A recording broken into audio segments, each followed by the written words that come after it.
বাবু ইনি সেই রাহুল দা। হ্যাঁ, আমাকে নগরদ্বীপে পুরমাতলায় নিয়ে এসেছে। এই দেখেন এখানে কটা ভিডিও করতে। তবে আমাকে ভালোবাসা দিয়েছে, হ্যাঁ আমাকে যথেষ্ট অনেক কিছু দিয়েছে।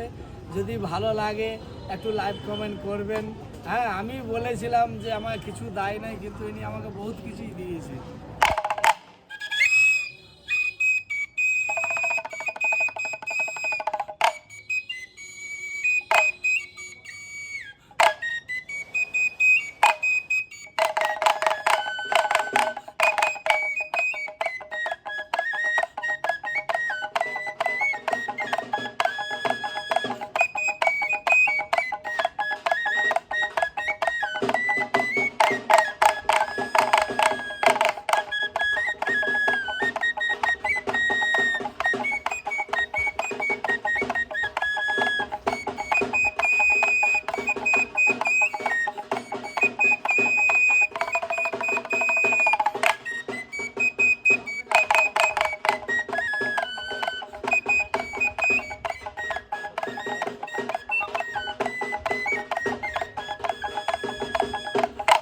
কাকা ঢাকের আওয়াজ বাজাতে লাগলো, আমার বাঁশির গানের সুরে কাকা থাকতে পারলো না।